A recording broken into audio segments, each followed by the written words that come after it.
Hey, what's up, everyone? My name's Lionel. I'm your host for LT Productions, and you are watching I Watch You Watch.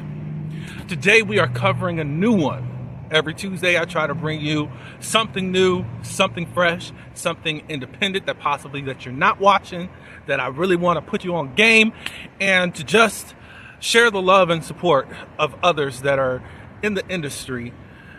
And I think I found one. There's this new web series. It's called Natives. But before we get into that, I do appreciate everyone for coming to this channel. Please like this video and also subscribe to this channel if you are new. And also leave your comments below. I'm reviewing the show, so what I will do, and I'm going to have all the links and everything in my description below of this video. Go support this new web series. It's on YouTube. I'll have everything there. Natives, the series. This was created by Mr. Ronald Hinton and of his production company, Shared Soil Productions. I found him just probably a couple months ago on Instagram, and I was looking at the material he was producing, and I see that he was getting ready to release this web series, Natives, and I wanted to know what it was all about. And all I can say is that he has a stellar team, stellar production. I'm seeing all the behind the scenes stuff. We're getting to know the cast, the characters. I think he was doing a screening. I think that's when I first found out about him. I was seeing the advertisements for that. So I've just been kind of just peeping in the bushes, waiting for the release of the series so that I can watch it and enjoy it. Normally, I give series 2 episodes. Now, if I can be locked in on the first episode, but I try to be fair at least to give whatever I'm watching 2 episodes. So, well, guess what? I only watch 1 episode and I'm locked in. I think partly it has to do because I did see all of the action that was going on Instagram. So without further ado, so Natives, which is a web series. It's a queer web series. It's a group of unapologetic New Yorkers that aren't from the projects and still in the projects, navigating adulthood, like early adulthood, you know, and you've reached your 20s and now you're trying to figure out life, whether you have went to college, possibly not if you're in the projects. That's not the expectation of society for people in the projects, but we have a lot of creative people that are determined, and I think New York was a great choice to have it centered around, even though I know it was filmed in New York. But they are really tenacious, and whatever they set their minds to, they can surely get it done. So again, the creator, Mr. Ronald Hinton, he is the lead. The male lead is Izzy, and he is queer. So, we start the episode off. I guess I could give the character description. Izzy, he is lovable, loyal. He's a grandma's boy and a certified control freak. He knows what he wants and he knows how he's going to get it. Or at least he thinks he does. So the opening scene, we see that Izzy is getting on the subway.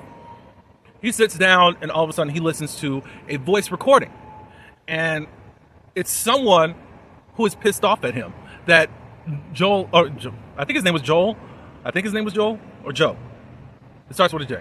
Anyway, he's pissed off that Izzy has left the place of where he was residing at and left him with the rent. I was like, okay. But the precourse of the show, Izzy was in LA following his dreams, trying to make it happen. It doesn't happen, so he has to come back to the projects in New York and try again because it's not working. We get that little tidbit. He gets off the subway and he gets back into the neighborhood. We see a girl named Tiff.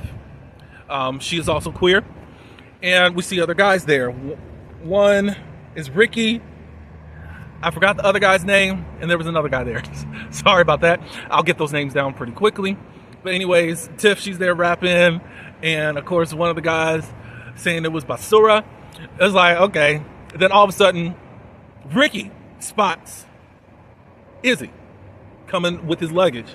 So Tiff and Izzy, they have a little reunion and all that, and she kind of hassles him.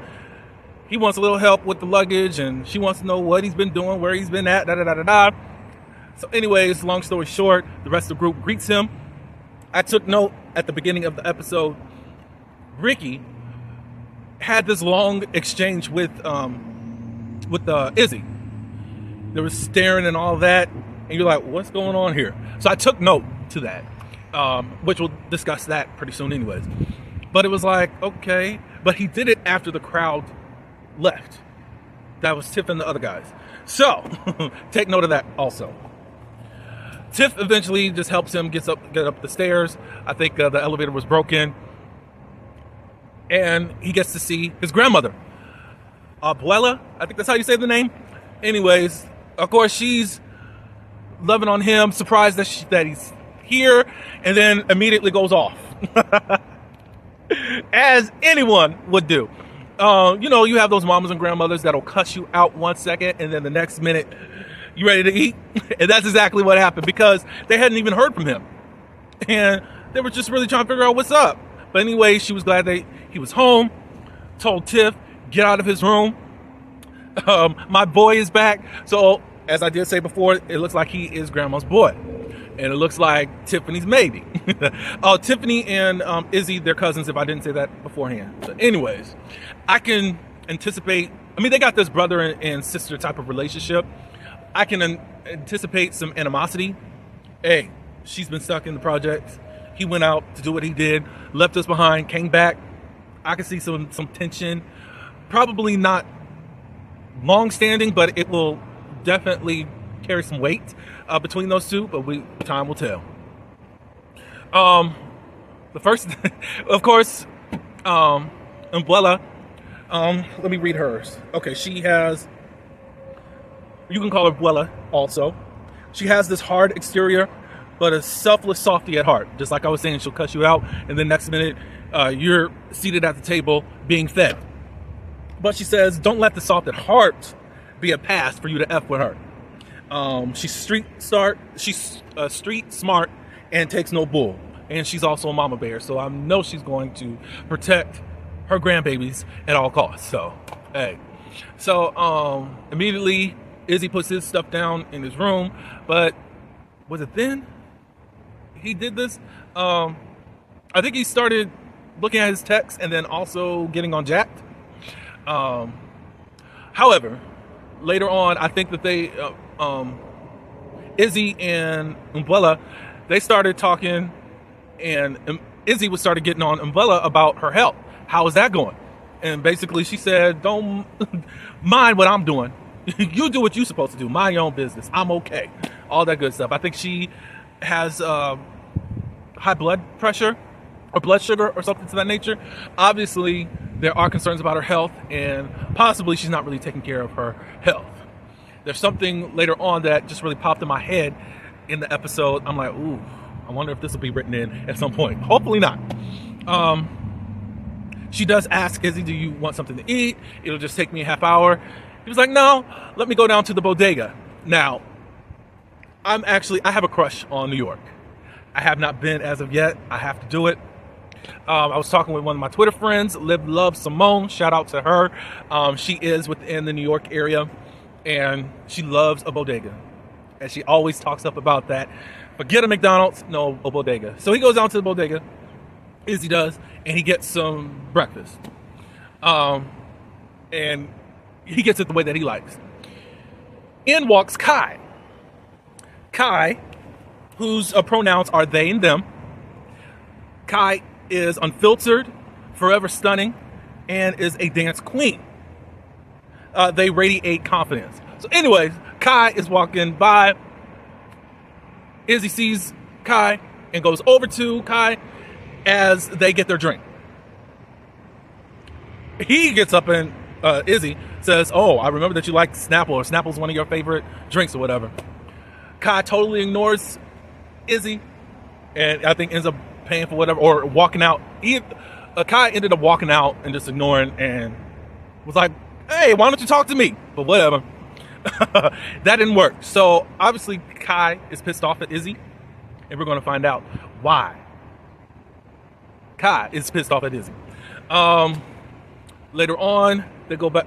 Izzy gets back home, and he's laying up on. You can tell they have such a great relationship between him and his Abella. I think they were watching. Was it Baddies or something? Because I was hearing what's her name, Natalie Nunn, in the background of the television. He starts getting these texts. He gets up, and this guy has located him off of Jack or Grinder, whichever app it was, and he starts saying stuff that was kind of familiar to him, and was saying, "Ooh, you've really grown up. You really look good after so long." I think Izzy had been gone for like 2 or 3 years. Anyways, the guy says, "I'm in your building," and then he says, "Hey, he does show a nudity picture." I think that Izzy got one back or got one first. I forgot which one. Anyways, they were flirting and showing their parts to each other. So he ends up leaving the apartment and going and meeting this guy. Come to find out, it's Ricky. So I was a little bit confused because it seemed like there was something that had happened beforehand, but it's like it seemed so mysterious on Jack the Grinder when he was talking with Izzy. It was like, so did they have a history of smashing? I don't know. That's what I'm a little bit unclear. But anyways, they go into Ricky's place, and he offers, "You want to smoke?" You can see that there is some sexual tension between those two, and they were getting ready to kiss, and then he interrupts and says, "You want to smoke?" So they start smoking, and Ricky starts asking him about what happened as far as his career. He's like, "Look, things didn't work out like I wanted it. I'm going to save up and I'm going to get back out there." And Ricky was like, "Well, why don't you just stay here in New York and be prosperous?" But he's not really sold on that idea. He wants to get back out to LA. On the flip side, Izzy asks Ricky, "Does anyone know that you are gay?" And he says no. So basically Ricky is DL. So I can understand as far as living in the projects and being queer, it's got to be something, especially if you have a particular type of reputation that you have to withhold, and you can't be seen as stereotypically weak and all this other stuff because you love or like men, you know? So for now, it's going to be secret. And then also because they hang out in this group, of course, even his friends don't even know. That includes Tiff. I don't think I read Tiff's bio. Let me do that right quick. Her pronouns are she and her. She's confident, hilarious, and a smooth talker.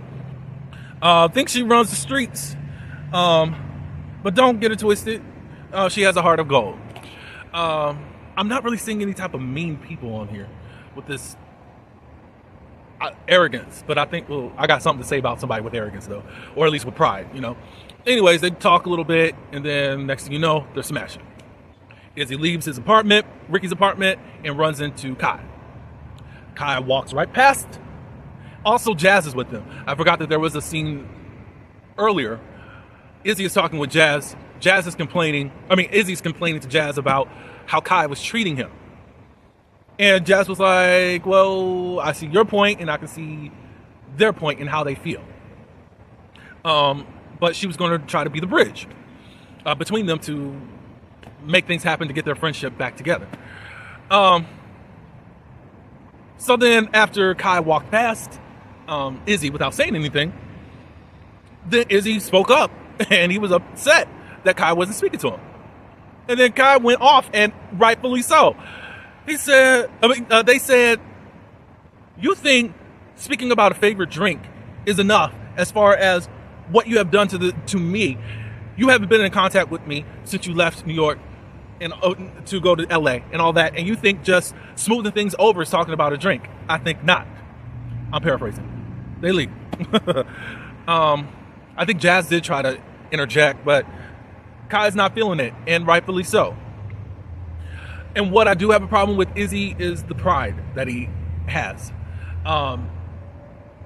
Like, you can tell that these people love him, and to go ghost. That's the issue that they really have. I don't even think it's the problem of him going to LA, or I don't even think that that's a problem to them. It's how you left them and then decided that you didn't need them, or you didn't even want them to be in your lives.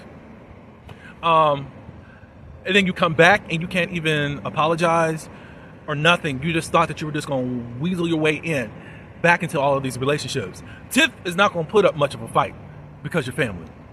And Abella is not going to put up hardly any fight because she loves you so much. Now, your exterior friends, they're probably going to say something. And that's part of the reason why I was kind of tripped up with Ricky and Izzy, because I want to know if they had a past relationship. Because he put up no type of judgment, no fight, like, where you been? You ain't been in contact with us, da-da-da-da-da-da-da. But there was this intimacy because they were able to confide in one another and be vulnerable with each other so quickly. So that's why I was like, was there something beforehand? And of course, this is just episode 1, and we can go further on in future episodes to see if there was any type of backstory, if we get that. So after that exchange, Kai leaves, Jazz leaves also, and Izzy goes back to his apartment with Abella. I know I'm saying it wrong. I'm gonna learn it. I promise you I will. Please forgive me. She's in pain, her feet and ankles, and he was like, well, what's going on? And she said, nothing, get out of here, da-da-da-da-da. Izzy comes back, I think with lotion or whatever, and ends up rubbing her feet. A thought came in my mind. I was wondering if Abella has some leg problems due to whatever's going on with her blood sugar, I think it is. Hopefully not. Look, we had Big Mama on Soul Food lose her leg, so I don't know. That's just a thought. I don't know what's happening, whatever. But I did love this introductory. This is the pilot for the whole series. I'm looking forward to more. I don't know if I've read everyone's bio. Jazz, I didn't really. Jazz only had a couple of lines here, but she's beautiful, brainiac, and she's a boss-ass itch. She grew up in a strict household. She's a hustler, but don't ask her for any relationship advice. Obviously, she's bad at it. And Ricky, he's charismatic, street smart, creative, with a heart that he keeps locked up tight, probably because of his reputation that he has to carry. I think I've read everyone else's thus far. We have a couple more characters that we got to meet in future episodes. We have Steven, Adrian, and Julius, from what I've seen. But I'll just try to make sure I have everything in my mind. But I encourage everyone to watch the pilot. It's doing good. We want to run those numbers up on YouTube. You can, and I'll again have the links. Congratulations to the cast and crew. Congratulations to Mr. Ronalds. I'm here to support. I'm here to do what I can to just spread the news and to make sure your art is out there as much as I can. But I'll just wait till the next episode. But y'all give me some feedback on what you guys thought if you watched it. And if not, you should have turned off this and came back to me and watched it. But anyways, go watch it. It's free today. But remember, yesterday's price may not be tomorrow's price. But anyways, that's all I do have. Again, please like this video, share it. Also, you can subscribe to my channel if you are not subscribed. And you can leave your comments below. Until the next one, peace.